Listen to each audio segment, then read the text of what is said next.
Hello and welcome to episode yes of the Character Unlock podcast. You're such a dick.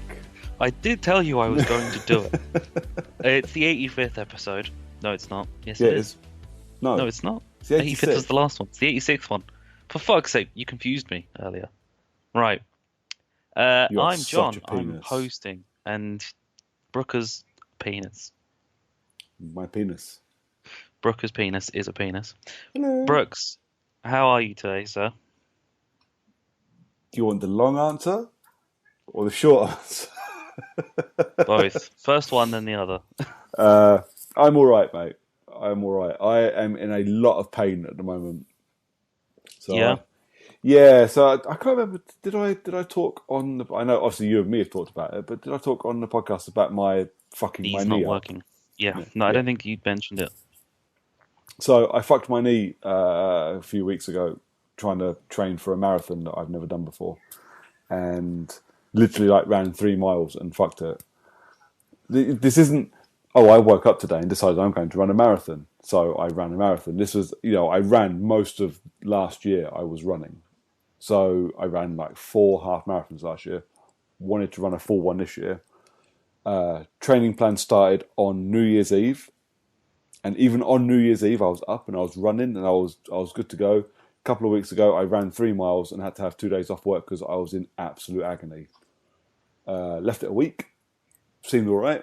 Went for a run with the guys at work, got 3 miles, agony. Excellent. So to the doctors I went. So I've now been sent to physio. And this is why I'm now in absolute fucking agony, because yesterday I went to the physio and I'm pretty sure he was trying to remove my kneecap while it was still attached to me. How else are you going to remove it? It was it was the most pain I've ever imagined. But the problem was, everything he did was new pain. None of it was any of the pain I had before. So now I have the pain I had before, plus new pain. Plus he's given me a shitload of weight-based stretches I've got to do to try and build it up. And he's like, actually, the best thing you can do is go for a run. I'm like, motherfucker, I can't walk anymore. Yeah. So, yeah, there's that. So I've done all my stretches and shit and went to bed in absolute agony last night, woke up today and went, you know what I'm going to do after work? I'm going to go kickboxing. That was a bad idea. Yeah. I can imagine.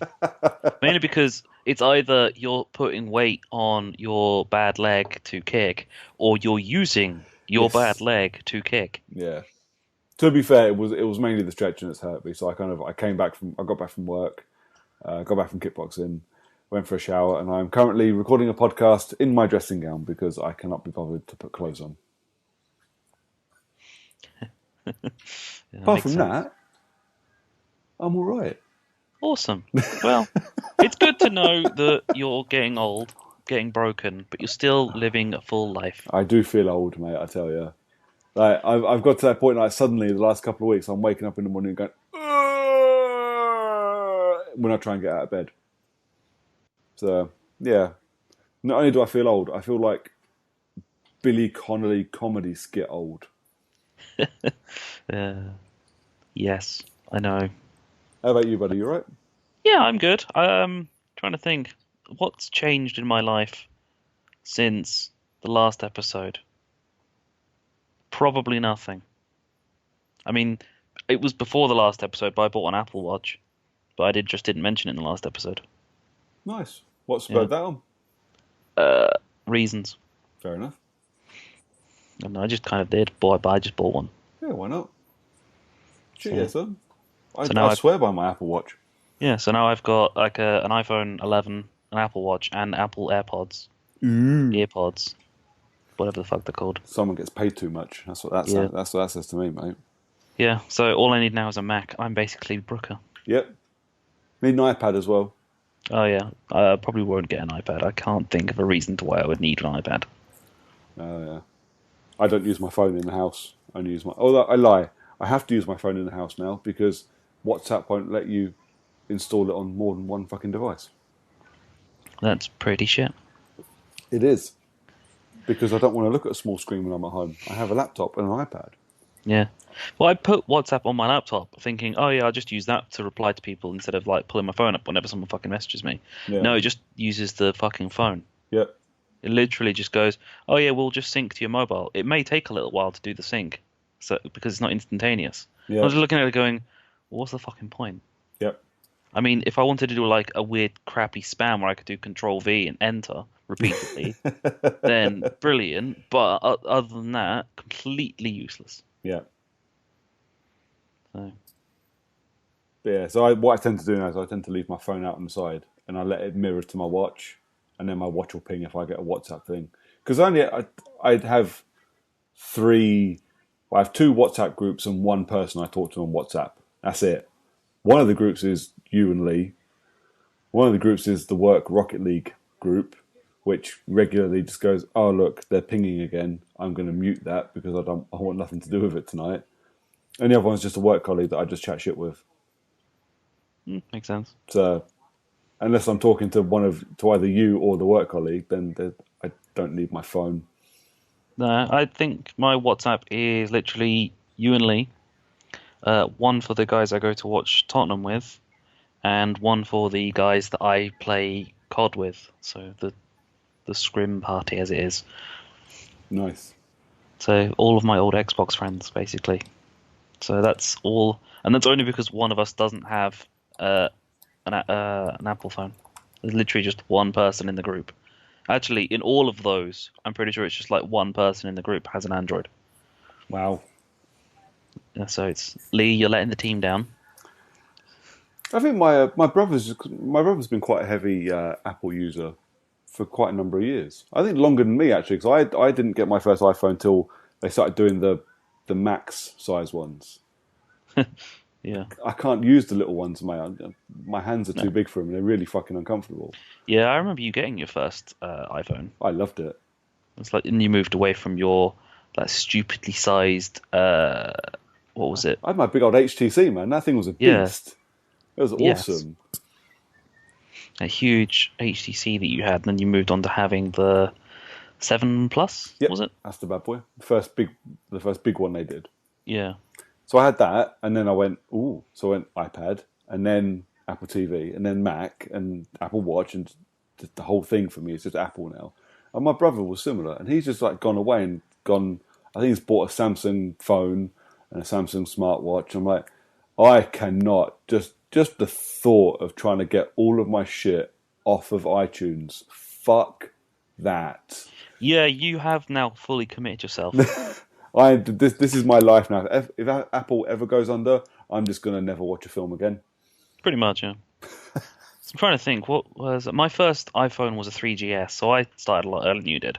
Yeah, And then I moved away from them because I wanted a Windows Phone because I thought Windows Phone was going to be relatively decent.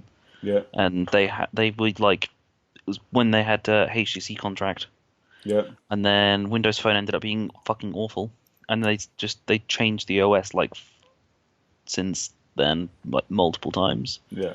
It was Windows Phone 7 back then. I moved to Android for a Sony Xperia, and then they released the iPhone 5, and I went, you know what?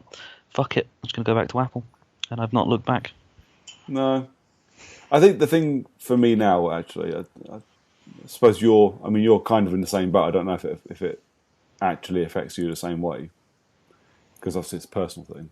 But for me, actually, getting the job I'm in now helped me immensely because I don't give a flying fuck if Apple are a couple of years behind on different technologies in the phones because I don't get to show my phone off to workmates anymore. No, It lives in my car all day, yeah, along with my watch. true. It does amuse me. It's like when you get those conversations with people at work, and it's like, oh yeah, we've got my Sony and it's or my Samsung phone with its Edge display, and I'm like, how often do you need to look at the Edge display of your fucking phone? Yeah, Oh, it's brilliant. It's got wireless charging. I said, the only thing that wireless charging gives you is the inability to use your phone when you're charging it. yeah. I mean, it's I actually quite like having wireless charging. Do you ever use it? Almost all the time. Actually, I would say I exclusively charge my phone wirelessly. I don't even know where the nearest fucking charging cable is. Fair enough. But only because the iPhone 11's got such a great battery on it, Yeah. and the fact that I never use it during the day because I'm at work, uh, is that the phone battery lasts so long that it's like if I need to charge it and the wireless charging's fucking fast, Yeah. I just drop it on the side on the wireless charging point and just be like, well, I'm not going to use my phone for a little bit. And well, my Apple Watch then kind of works instead if someone sends me a message. Nice. So yeah, kind of works. But I've got two wireless chargers in my room, one by my bedside table, Yeah. and then the other one on my desk in front of me for if I need to charge my phone while I'm sat at my desk. And the one on my desk's a stand-up charging one, so I can actually see it if Yeah. it pings. So it kind of works. But I do like wireless charging, but at the same time, it's like if you plug your phone in, you can walk around with it Yeah. as far as the cable will let you. So it works. Wireless charging, you have to put it on the side and not touch it. Yeah. Oh well. So welcome to our gaming podcast I know, about right? Apple. Yeah. I tell you, I'll give you a laugh before we start talking about games. I'll give you a bit of a laugh. So you remember a couple of episodes ago, I said to you that me and my horror-loving buddy Emma are going to do a horror podcast / blog thing. Yep. So I've literally, Podcast. yeah. So I've literally thrown together like a quick WordPress site for this. I've put almost no effort in at all, mainly because I've been quite fucking busy. I was going to say your no effort is considerably a lot higher than my no effort. Well, no, I literally put no effort in. I've got the site up and I've themed it and I've got some stuff in it and that's about it. I've done literally nothing. So we were just going to do, throw some articles on it, and at some point this month we're going to do a little kind of like intro podcast because we haven't podcasted together for fucking ages, and just be cool to kind of do a who we are and why we like horror stuff. So we started spitballing some ideas. So at this point, I'm like, okay, so we got February is Women in Horror Month, so I want to do a thing for that. So I'm currently editing a piece that we've both contributed to, and I'm going to put it up on the site. I've got Fright Fest at the end of the month, so I'll be able to do something for that. All of it will be pretty standard stuff. She goes, so I've got this idea for an article about Final Girl Theory. That's kind of cool. I'd love to read that. I find it fascinating. Then she goes, I've got an idea about a piece on horror and postpartum depression. I was like, the fuck? Okay. Don't get me wrong, sounds amazing, and I would kill to read it. I'm like, fuck, I'm going to need to put some more effort into this fucking website. Jesus Christ. But, yeah, the list of things that she wants to do, I'm like, okay, I was just going to do some lists and shit, man. Fuck. It's like you have done way too little. I really have done way too little, and I now need to fix it. So, all good fun, mate. All good fun. I love it, but yeah,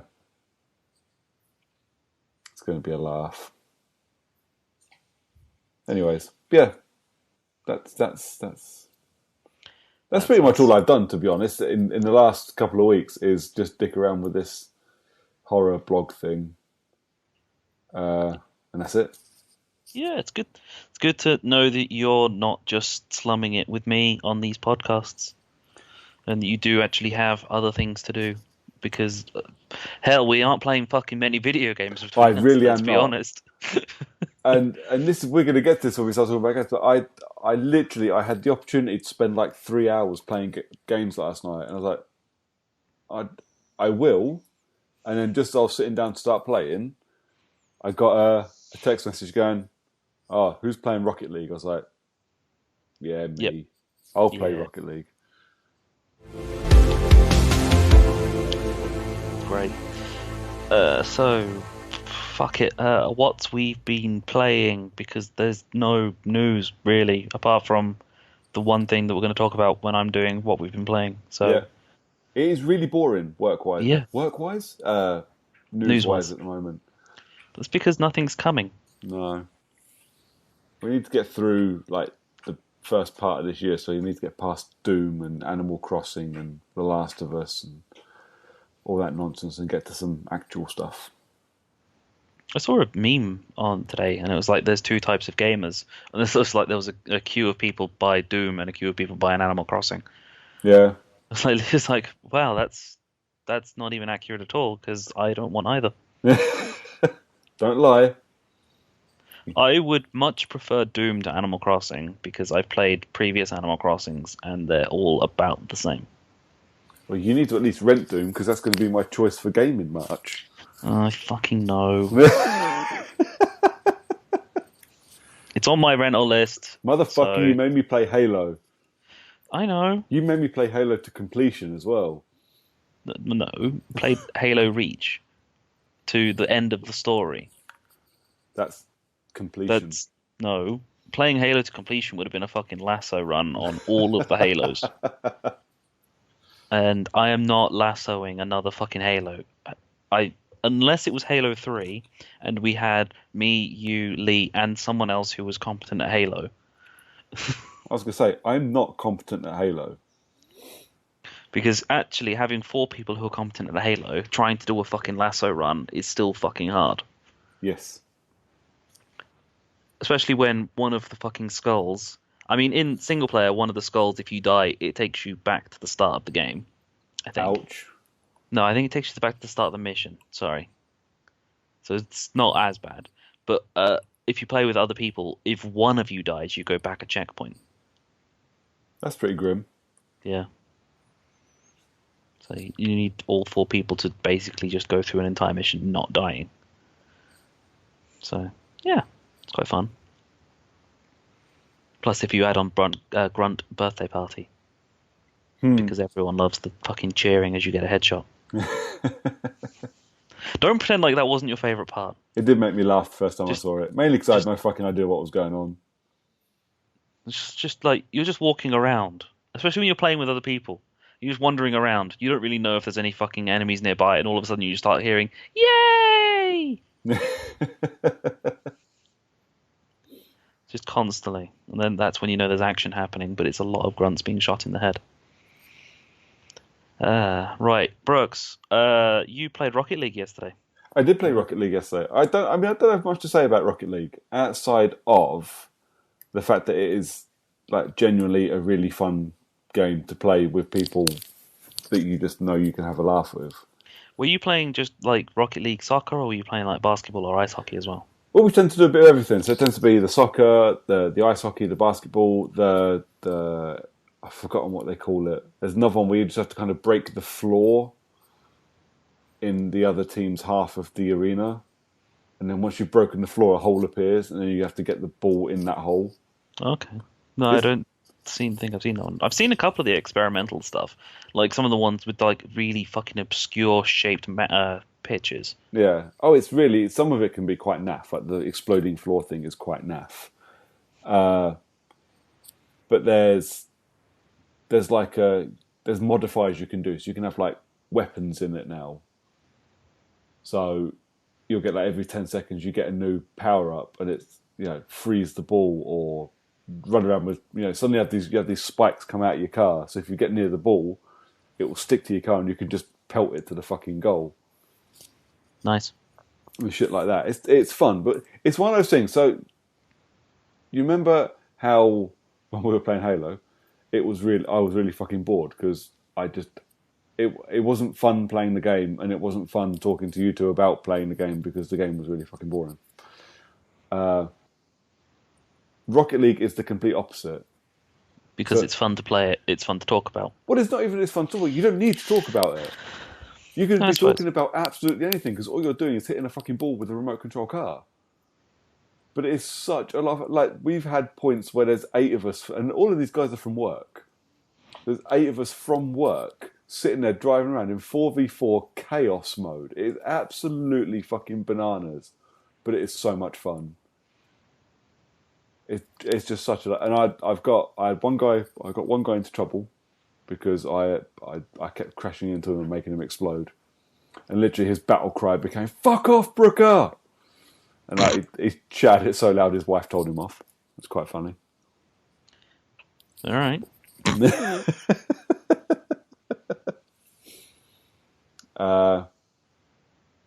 Yeah, Rocket League is I will probably maybe towards the end of the year I might stick it as my choice for the game for us to play for a little bit, like just as the three of us. Like a three of us versus the world. Yeah, you can stick it into It's like actual multiplayer, yeah, 3 on 3. yeah. You just have a party of three and you join in other parties of three. We Yeah. did that for a little bit last night because there was only three of us on for a little while, and we just went, "Oh fuck it, we'll do the multiplayer." And there was just us three being complete shite at this game. Against every time we got into a game, it was against three different people, but they all had the same fucking clan tag on. And we're like, well, yeah, we're going to get raped here, aren't we? And we Yeah. did every fucking time. Oh yeah, it's always brilliant. It's like when you go in, like, because I've played Rocket League a couple of times with some friends. It's like play a bit of 2v2 or 3v3. It's like you go into a match and it's like you look at the other team and you're like, all right, these guys are probably actual Rocket League players. Like they don't play much else. Yeah, It's like this is gonna go very badly. Or occasionally you get the nice ones where it's like one person and then two others, yeah. or three randoms, three strangers that just decided to jump in a 3v3 Yeah. and hope for the best. But it was fun, and I do as a pick up and play game. I'm very I do recommend it a lot as a pick up and play game. Better with mates. I get bored playing it on my own. I've tried it a couple of times. I'm either playing AI that are too easy and I'm just winning really easily, or AI that's one step above and I'm just getting my ass handed to me. Because let's face it, I'm pretty shit at video games. Yes, Yeah, I'm going to argue with you on that. no, but that's my Rocket League experience for the last couple of weeks. I Good. have played other games, so Just it's not worth talking about them yet. oh no, I'll talk about them. Okay. Well, all right. Do you want to talk about it now? Well, it depends how many games are you going to talk about. One. So Yes. I tell you what, I will briefly talk about one of them, and then you can talk about your one, and then I'll talk about my last one. Okay. So I'm only briefly going to talk about this one because I haven't fucking finished it yet, because I keep doing other things. For no other reason than that, because I legitimately love this game. On Lee's recommendation, I've been playing Control. So Yeah. I managed to buy a copy for like 18 quid from Boomerang. So I was quite happy with that because it still hasn't appeared on Game Pass and it still isn't that cheap anywhere else. So I don't mind. I really, really fucking like Control. It is creepy. It's beautifully atmospheric. It is basically like playing Fringe, the video game. Do you remember the TV show Fringe? I think I watched like 4 episodes of Fringe. So when Fringe came out, it was basically new X Files.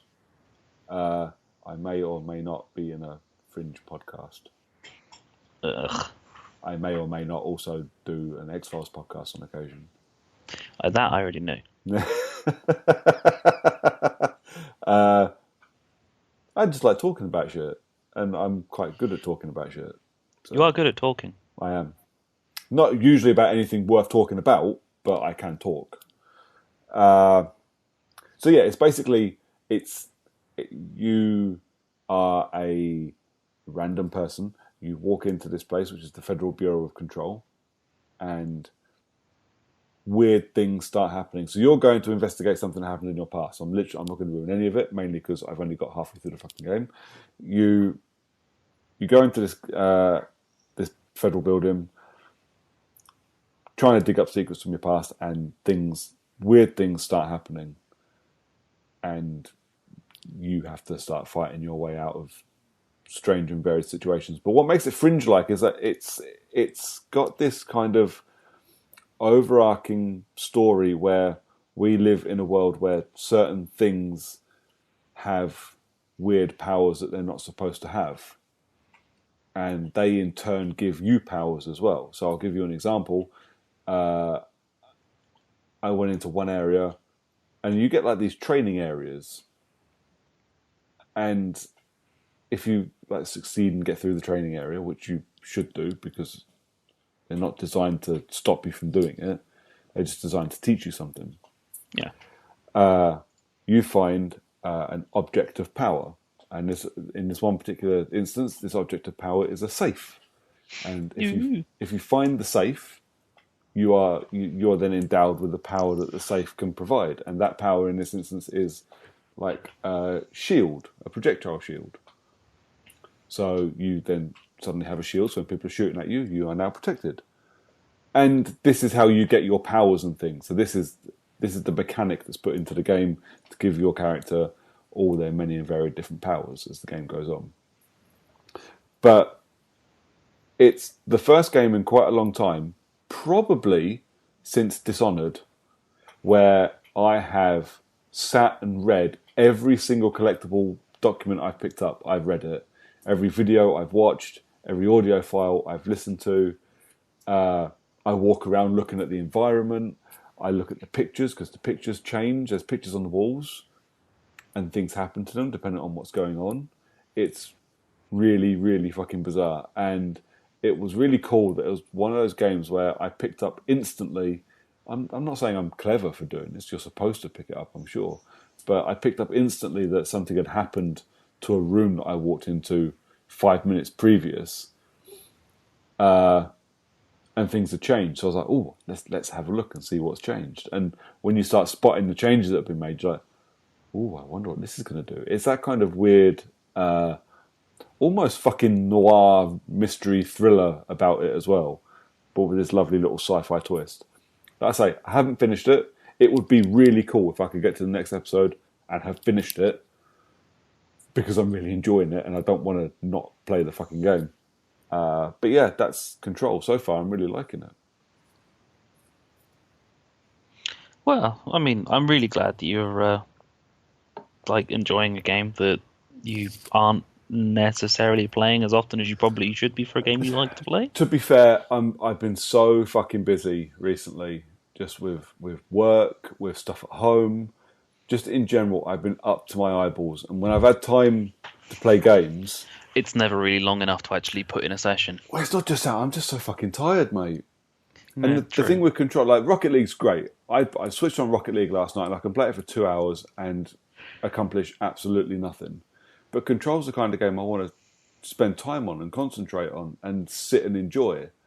So you're right. I can't, if I've only got half an hour, I can't put it on. It's pointless.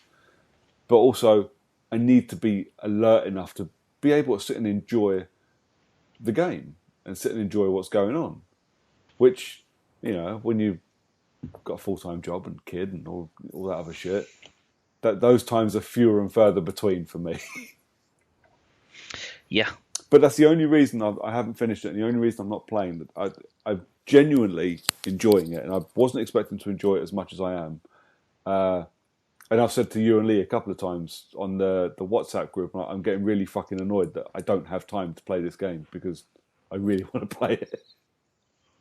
Totally understand.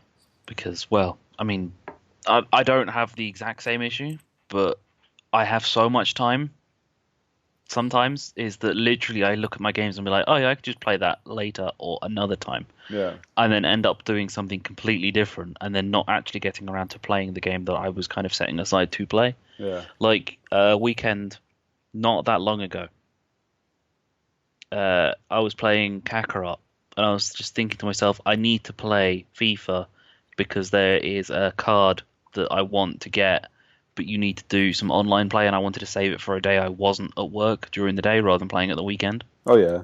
So I needed to play some Rivals matches because I knew that playing on a Saturday or a Sunday, Rivals matches would be a cunt. Yeah. So I thought, I know, I'll play on the Monday because then everyone will be at school or at work, and it'll just be like relatively easy matches in theory. Yeah. It won't be all the fucking sweaty motherfuckers.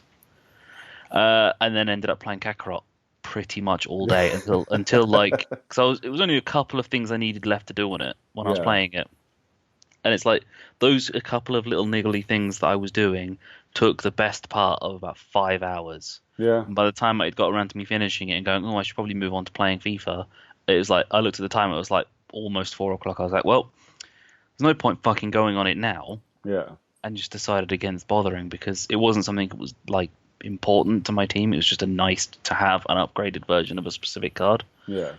It wouldn't have done anything more than sit on my bench. So So I'd done that a lot back end of last year with Hitman 2. So literally it'd be, I've got to do an elusive target, or there's new challenges out, or there's something, and I go, I'll just stick it on because I only need 10 minutes.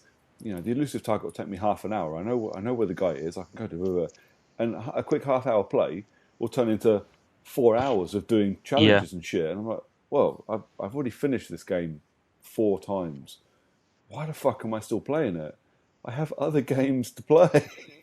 yeah, just time just disappears because you're so distracted by the fact it's like, oh yeah, I got loads of time to play.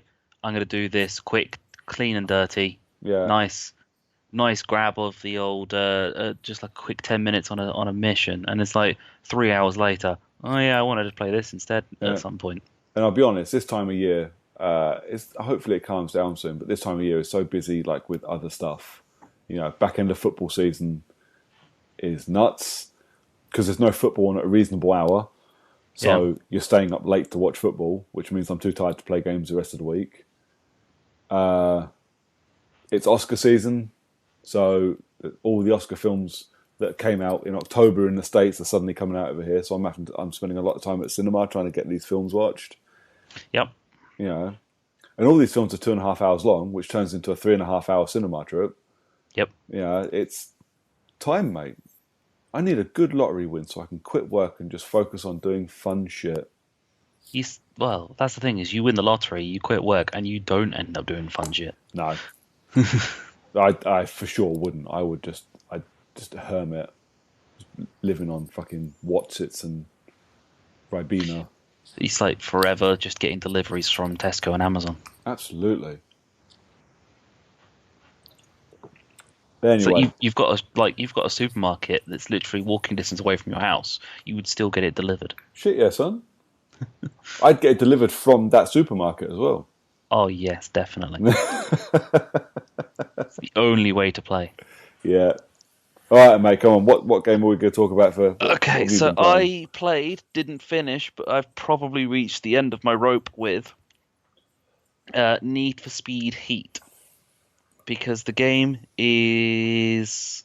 Well, okay, put it to you this way. Let me ask this question: Yeah. should a Need for Speed game be boring?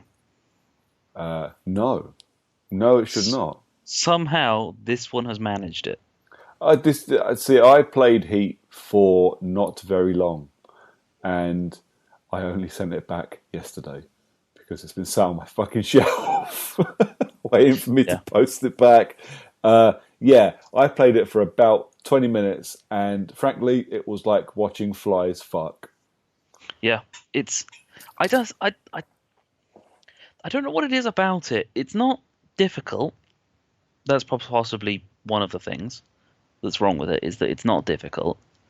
But the day and night split, where you have to do so much in the day and then you can do a bit in the night, and then you have to do so much in the night and you can do a bit in the day.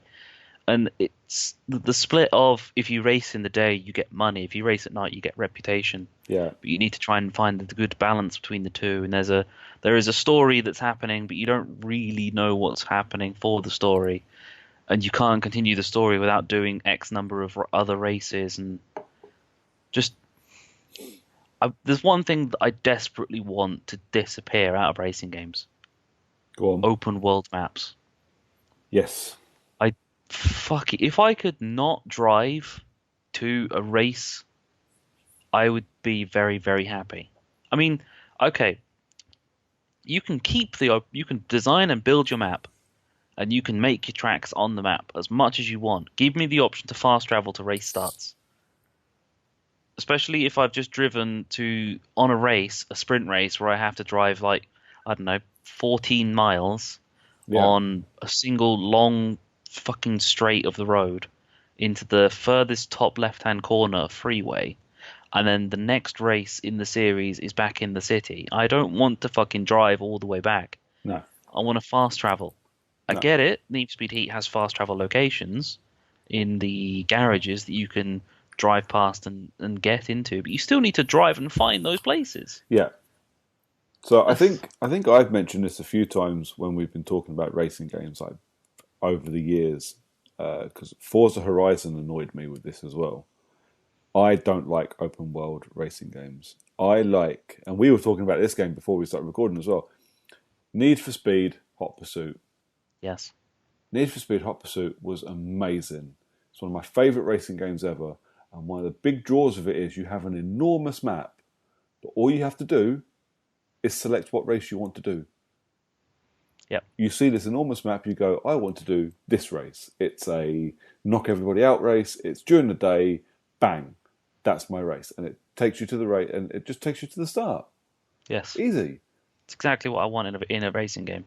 So I'm all for. Okay, you can have a big open world map because that's easier to have a big open world map and design tracks around the roads that exist than it is to have here's racing game. By the way, you only get 15 circuits. Yeah.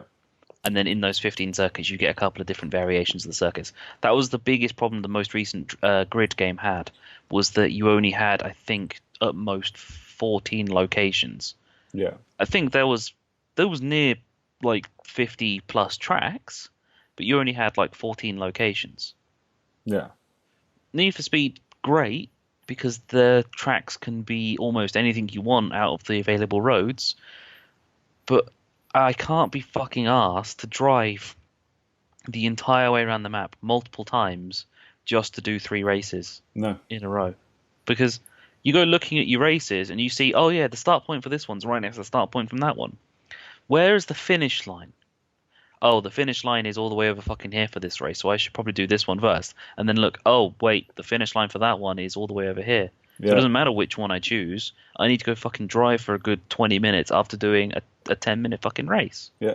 And for me, this goes back to my pick up and play issues. So if I've got 10 minutes to play a game, 10 minutes should be a good time to pick up a game and have a quick race. Yeah. Not if I've got to drive for 45 minutes to get to said race. Yes. And I know I'm in a minority, I know, but these are the things that I have to consider when I buy games or when I play games, especially racing games, because I don't really care about them. But I was quite excited about Heat because it looked all right. Yeah. I quite liked the look of the day and night cycle thing because it looked a bit like Most Wanted's Cops and Robbers thing. Not Most Wanted, Hot Pursuit, although Most Wanted had it as well. But yeah, it looked like the Cops and Robbers thing from Hot Pursuit. I was like, this could be kind of cool. No, it's not. I wasn't impressed. Oh, the cop stuff at nighttime is really fucking annoying. It's like you're driving around at nighttime and the cops just start coming chasing after you because you've just done a bit of speeding somewhere, or you're in the middle of a race and then you get cops after you. You escape from the cops, you get your heat level up. You're just driving around peacefully again, trying to get to your next race, and the cops can't come chasing after you. Yeah. Now you can't start a race because you've got the cops chasing after you. Yeah. So now you need to go drive further, escape the cops, and then try and get back to the start of the race without the cops seeing you again, so that way you can go and start the race, only for the cops to chase after you in the middle of the race. That's Watch Dogs syndrome, that is, mate. Yeah. But then at night time you can only drive through the petrol stations to repair your car because your car has damage to it. Yeah. You can only repair your car 3 times at night. You can do it unlimited times during the day, but only 3 times at night because apparently the cops will close the petrol stations at night time. Nice. I'm guessing it's to stop you from just completing the whole story in one night. Yeah, guess so. But you're driving around, you're in the middle of a race, you're crashing into stuff because the fucking AI are insane. Yeah. The cops chasing after you, they're crashing into you. So you're in the middle of a race. You're about to finish. I just got the message up saying you're less than 500 yards away from the finish. And then a police car comes flying out of nowhere, hits me once. And then my car is totaled and it comes up with a busted sign. I was like, oh, great. Thanks, game, for like ruining the last half an hour of my life. So, yeah. So you weren't a fan then? No, I don't know what it was about it. Just was not entertaining. I think it plays and it wants to play as if it's Burnout, but it's not even close. Yeah. It's like it's a very open arcadey racer, like a Need for Speed game kind of has been for the last God knows how long. And the whole damage system for driving into stuff, and you have to, in order to get cops to stop chasing after you, you do kind of need to take them out a couple of times. You can't just drive away from them because they drive faster cars than you. Yeah. So you do take a couple of them out. You do start doing stuff to try and get away from them. But it lacks something. Maybe I just don't like racing games anymore. Maybe. How do you feel about like the Forza Motorsport stuff, the stuff that you don't need an open world for? I What was the last Forza game I played? Would have been Actual, Horizon 4. yeah.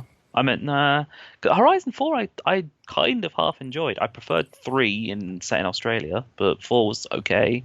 Yeah. Set in England, well, the United Kingdom. Yeah. What was the actual Forza game? 7. I think so, yeah. Yeah, I played 7 and I can't. I honestly I can't remember the last racing game I truly enjoyed. That's a shame. Maybe racing games are no longer my thing. That would be a Maybe. shame. Yeah.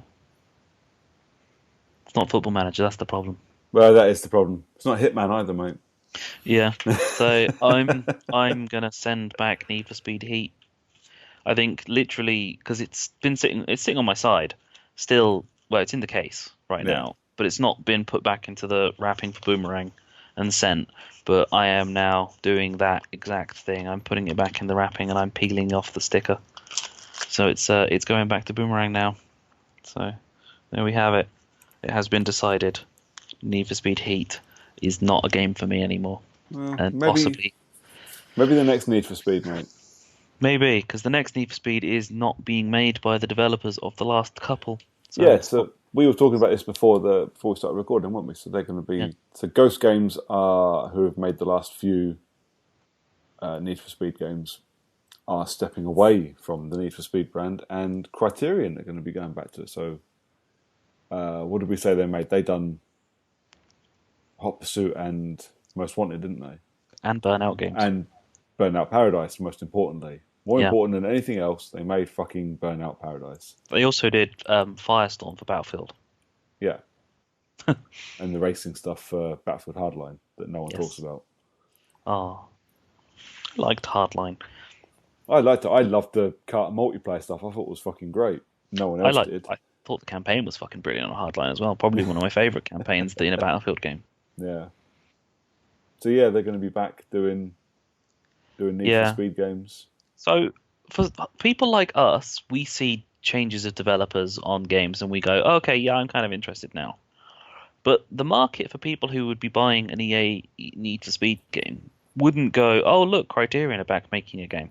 Because they wouldn't have known that they weren't making them in the first place. Yeah, so I get what you mean, because we have these conversations a lot, especially around things like E3 and that, don't we? We go, oh, we know about this stuff because we watch E3, but does Joe Public even care? Yeah. Does Joe Public even know?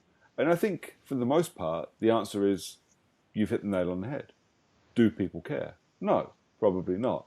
But this is why when we check for news before we do a podcast, I check on, Video Gamer and IGN and Eurogamer. I don't check on The Guardian, The Daily Mail and The Independent because no one cares. So you got to look at video game sites. So for you and me, it's a good thing.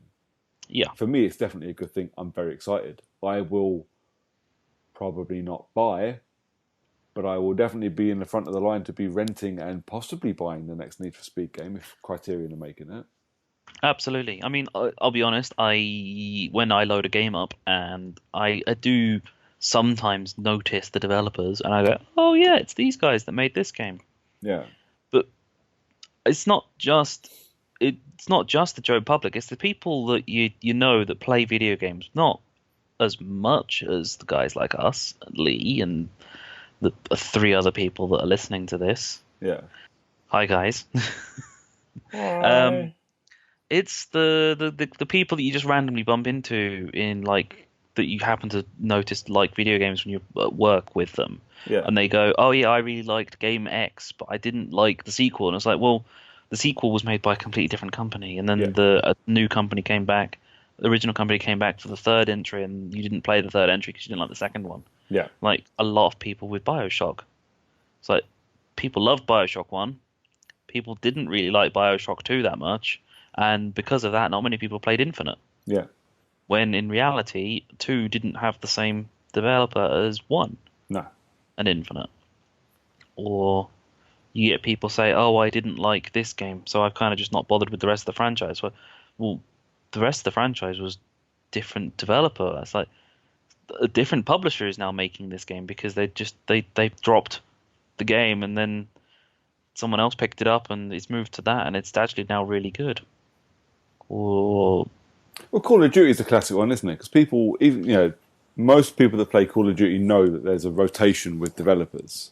yeah, there's I three for think that now, most, isn't there? yeah, something like that. I think most people know anyway. I'll say that because I might be wrong. Yeah, Anecdotally, most people I know that play Call of Duty that aren't. I'm not going to use the phrase hardcore game because I'm not a hardcore gamer. I just no. like playing games. I just like knowing the news. But most people that don't spend their lives on Informed fucking gamers. yeah, most people that don't spend their lives on IGN and Eurogamer still know that Call of Duty is in a rotation, Yeah, and you can tell if you're gonna like a game or not based on who's making it. yeah, and that's definitely improved Call of Duty's life cycle. And the fact that you've got the other types of games and the other companies making it, so there are people out there that probably won't have picked up Modern Warfare because they don't like Infinity Ward games Yeah, they prefer the Treyarch ones and they're still playing Black Ops. So Black Ops 4 probably still has a semi decent amount of people playing it. yeah, And the Blackout game mode because it was the only Call of Duty game that had Battle Royale. yeah. I'm pretty confident that there is one on Modern Warfare now. Or Season 2 will contain an update at some point for a Battle Royale game mode because Okay. you played Ground War, didn't you, on Modern Yes, Warfare? yes. So the Ground War Briefly, maps. So I don't know how many of the Ground War maps you played on. So there was the one in the city and the other one that was fuck. I'm going to say yes. Okay. Trying to think of where it was. The first two. I know the one in the city was one of the first two. And then they introduced or was the other one in a second one in a farm? Or was the farm introduced afterwards? Oh, it was a quarry. It was a city and a quarry map. Okay. And then they introduced a farm. And then they introduced a shipping yard. And the new section is in a airplane graveyard type area. Cool. Kind of like what the last mission of Modern Warfare 2 Yeah. that ends on you taking a rib boat, basically. Yeah. So I think it was also involved in the Spec Ops mission. Okay. Yeah. Yeah, so that's the new kind of area, and the Rust map is coming back as well for the multiplayer. But I think the idea is that because these areas are also contain sections of like classic multiplayer maps. Yeah. So I think the shipping container, the shipping port rather is features vacant map from Call of Duty Modern Warfare 1. Okay. I think that's where it's from, amongst some other areas. And I just have to take your word for all of this because yeah, I'd never really played Call of Duty multiplayer. yeah. So the ground war areas are fucking huge. Oh, and they moved one of the maps that was a multiplayer map originally into ground war. It was the Anaya Palace, which is the one that we did the Spec Ops mission with the chopper gunner. Okay. That Yeah. we failed miserably repeatedly at, and Yeah. then we had one really good run at it, and then failed miserably at it. Yeah. Well, no, we didn't Yeah. fail miserably at the last one. We did all right, but needed one more person. It's like we did amazingly, probably the best we'd done all night, and probably the best we would ever do if we tried Yeah. ever again. But we decided, you know what? Let's probably not continue. No. The sheer disappointment of getting right to the end and me running in the wrong direction at one point and getting absolutely fucking ruined. It's like, finally, we're about to do it. I'm going to run outside so you can shoot him with a helicopter straight into a shotgun. Why not? Yeah, but that area is a ground war map now. Okay. Cool. But because all of the ground war maps are next to each other, literally you can see the other maps from the map that you're on. Yeah. Like literally, and I think there's some extra areas that haven't been added into the ground war areas, but they are available in some of the other Spec Ops missions that are new Spec Ops missions. Altogether, it's a pretty large area, pretty large map. I think that's the overall area for what they're going to do for the Battle Royale mode, plus a half recognized terminal from Modern Warfare 2 Okay. as sort of like an announcement. That's a proper fan favourite terminal, though, isn't it? Yeah. Everybody loves terminal. But that was the beauty of what Blackout was. Blackout was a series, just a big open world area with a series of classic COD maps for just like choke points and areas to go to. So Nuketown had a spot on there. Yeah.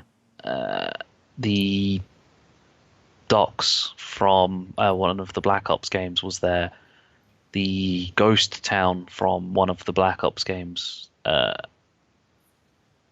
graveyard, and some other areas. Basically, literally, it's like the whole map was covered in, well, sections from classic Black Ops maps. The old ship, the yacht from Black Ops 2, I want to say. Okay. Might have been 3. Yeah. Anyway, but that was a map in the multiplayer, but that was then added into the Blackout map. Yeah. That's kind of what you want to do. You like, let's stick a load of classic multiplayer maps together because people know their way around it, and people can have fun and fight in the areas with a little bit of a little extra, spice onto it. So, yeah. Why did I start talking about Call of Duty? I can't remember how we got here. I think it was Well, no, Call of Duty had a 68 gig update yesterday yeah, fuck that. Just fuck that.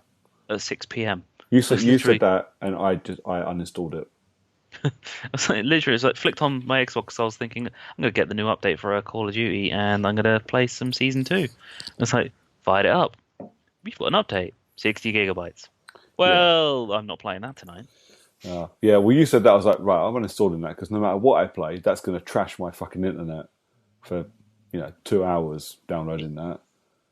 So no way could I fucking play Rocket League with a 68 gig download going at the same time. Not only that, but it also takes up a good 140 plus gig on your fucking internal hard drive. Yeah. That's over 10%. Yes. Oh yes. And for people playing on older Xboxes, that's a lot more. Yeah. So, no. Uninstalled straight away. Yeah. So, any more, Brooks? Yeah, so I have one other game that I want to talk about. I think I mentioned it in the last podcast as well. So, what did I play? I played What Remains of Edith Finch, didn't I? A couple of weeks Yes, you did. ago. And talked a little bit about how actually I really quite like, the walking simulator. Has, some are better than others. But for the most part, I'm enjoying them. So, I grabbed another one off a Game Pass. Everyone likes a 2-hour freebie. It was my third 1000G of January. That's probably got to be my record since I've owned an Xbox. I played Tacoma. Ooh. Have you come across Tacoma? No, I have not. So it's made by Fulbright Games. So they're the guys that made Gone Home, which is a big fucking... It's a very high watermark for me. Gone Home was probably the first walking simulator I played, and I really liked it. I fell in love with that game. It was so interesting, and it was the best thing about Gone Home was I installed it, I played it, no guides, no nothing. I just kind of wandered through, reading all the stories and all that kind of shit, and just immersed yourself in the story. Loved it. So yeah, it's an exploration game, not just a walking simulator. You walk around and pick things up and do stuff. And then obviously last time I played Edith Finch. This time I played Tacoma. So Tacoma is slightly different. It's a walking simulator, but it is a sci-fi one. So All right. you play as Ash, I believe. Amy, sorry, Amy. You play as Amy, and you have been tasked to go to this deserted space station and collect an AI packet. Basically like a hard drive with an AI on it. You have to go and collect the AI from the space station and return it to the company that owns it. In your time there, you go into different sections of the space station and look at the stories from the people that were there. So it's deserted, but you don't have to, but you can go and figure out what actually happened and who it happened to and blah, de, blah, de, blah. So this kind of story unfolds, and it's all kind of it's corporate espionage. It's weird things going on in the station. It's people being fucking weird. It's just like all these other walking simulators. It's just a strange, unraveling story that it has an end. It's not necessarily a dramatic end. But it's a story to you spend 2 hours or 2.5 hours, I think I was on it, plodding through, reading notes and character bios and a couple of little puzzles and stuff you can do. I think after I finished it, I went back and got a guide out because I had all but I think 1 or 2 achievements. I was like, okay, let's figure out what I missed. And one of them was to redress a skeleton that was in a cupboard. That if I hadn't done a guide, I never fucking would have known it was there. But that's beside the point. It's a fun little sci-fi story with a kind of cool, quirky little ending. I know you could kind of run through all of these games I played before. Edith Finch and Gone Home and Firewatch and all these. You can run through these in next to no time and miss loads of story, and that would really suck. But this one especially, when you get to the end and the big reveal happens at the end, that's pretty fucking cool. Considering all the shit I've just read, that is a very cool ending. And it made it worth reading all these emails and notes and audio logs and all that kind of shit that you get in these games. But again, for 2 hours on Game Pass, why the fuck wouldn't you? Yeah, that's me. Yeah. Can't complain.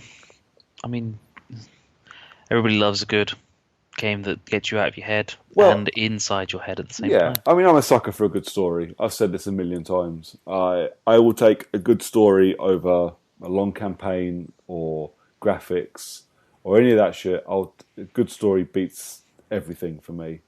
And these walking simulators, for all people get annoyed with them, they do have good stories in. So that's all I want out of them. Still need to play Everybody's Gone to the Rapture.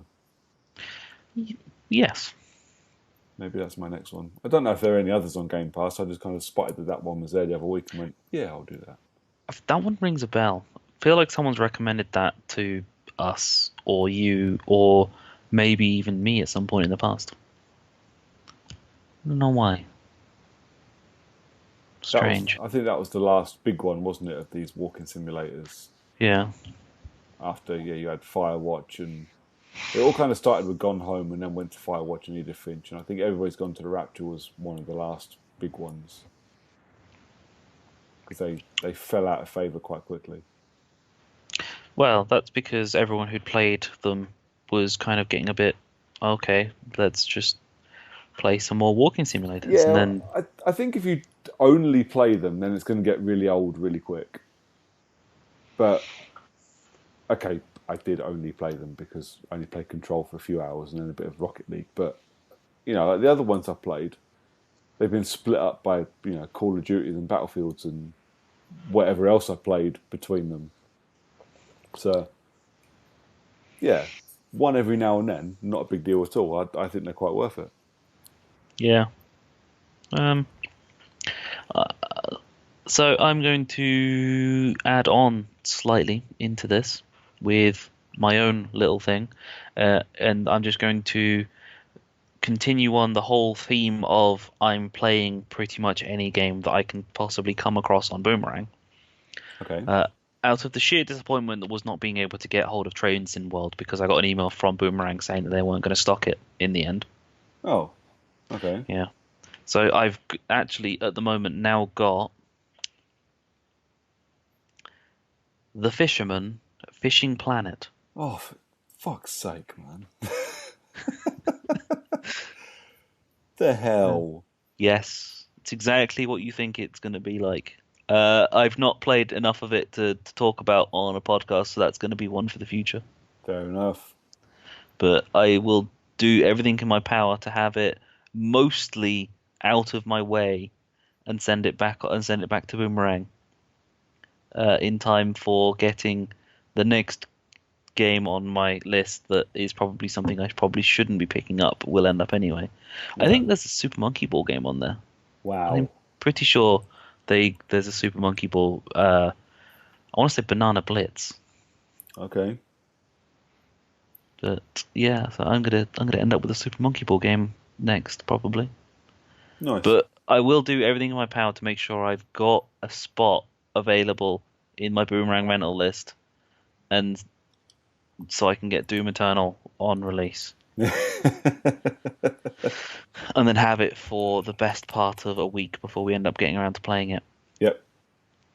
And It's going to be awesome. And with the best news of all is that by the time we release a new podcast, we'll have played the next game on the list of games we're going to play as a character unlock plus Lee. Yeah, man. What What we are playing? Remnant. Remnant tomorrow. So that's the latest.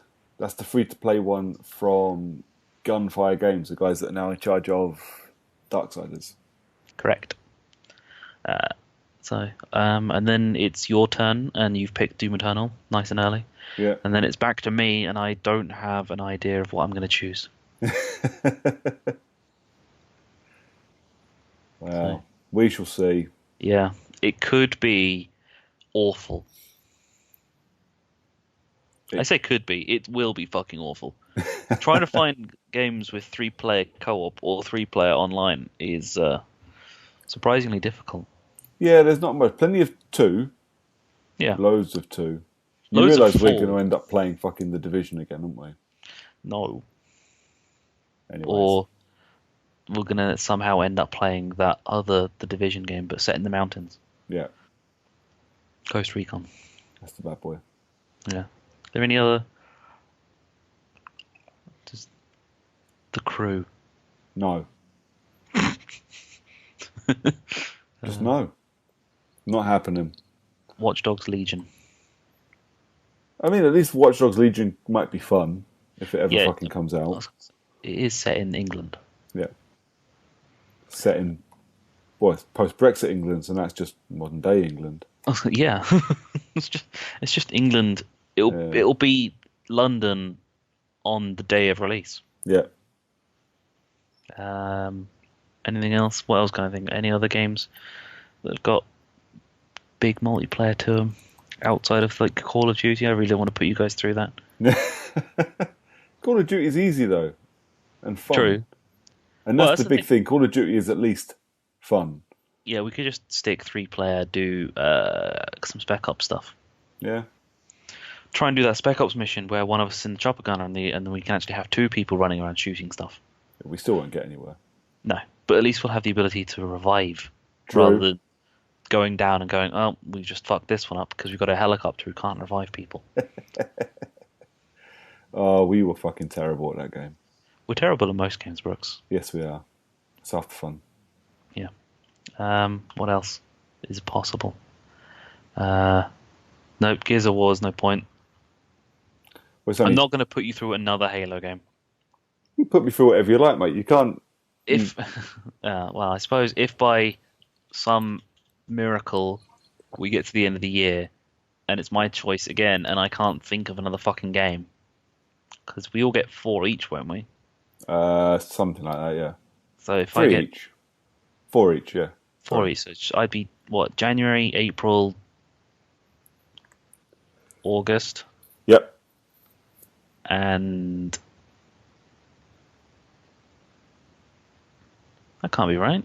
No, you'd be January, April, July, and October.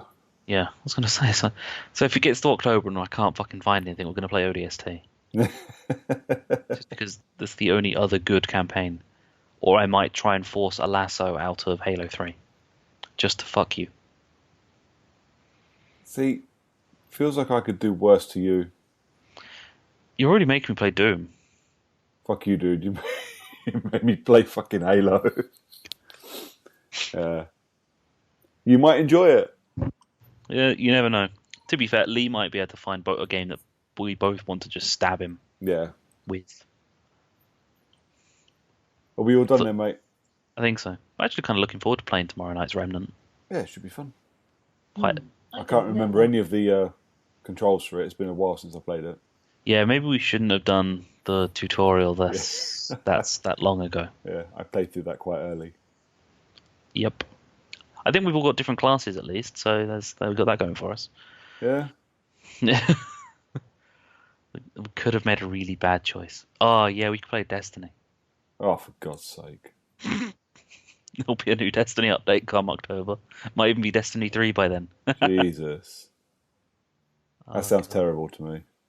Yes. Yes, it does. We're going to play Destiny 3 in October. We'll finish the story. Oh, my God.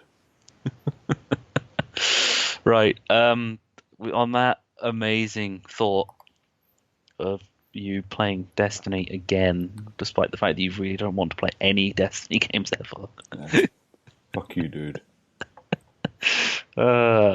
Brooks, where can people find you? You can find me on Twitter at Brooker411. I suppose, seeing as I'm about half an hour away from posting our first article up on it, if you want to come look at my horror or our horror thing, it's not just mine, it's mine and my friends. You can find us at Mild Peril Blog or Mild Threat Blog. I can't remember which one it is. I should get it right.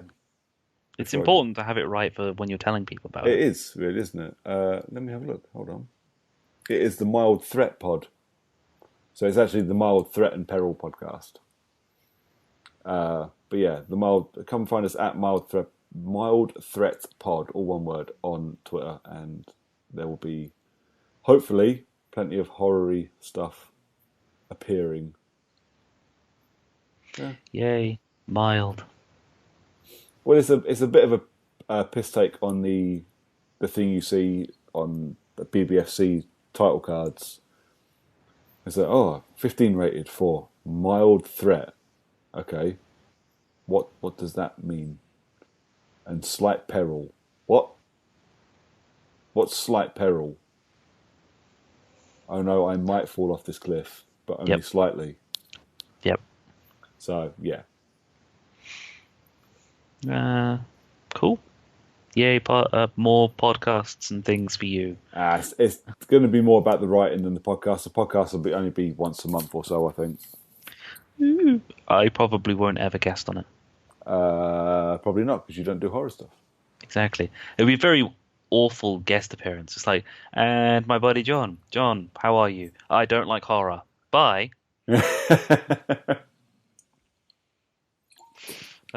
Right, and people can find me on Twitter as the John_CU and on Xbox Live as Long Dong Silver. If you don't care about us as individuals, then you can always catch Character Unlock on Twitter and on Facebook and other places. And also, you're listening to this podcast somehow, so assuming you just continue doing that every couple of weeks because we like engaging with the people who engage with us on Twitter after listening to or during listening to an episode. And Yeah, we man. get somewhat confused when we see random tweets from people who are listening to an episode and we just think, what the fuck were we talking about when Colm decided to tweet us about this? I hate that I don't have Twitter during the day at work because I'm like, I want to be there when he puts this stuff up. Yeah. It's always fun to engage with you guys about you listening to an episode. Or like when I get back to my car on a Friday and it's like I get a load of messages from Lee on WhatsApp. And it's just like him complaining about stuff that I've said, usually about video games that he's really passionate about and I've got something wrong. Yeah. Hi Lee. Looking forward to playing with you yesterday night. Wow. And that's us done. Say goodnight, Brooks. Good night, buddy. Bye, everyone. Doopy doopy doopy doopy doop.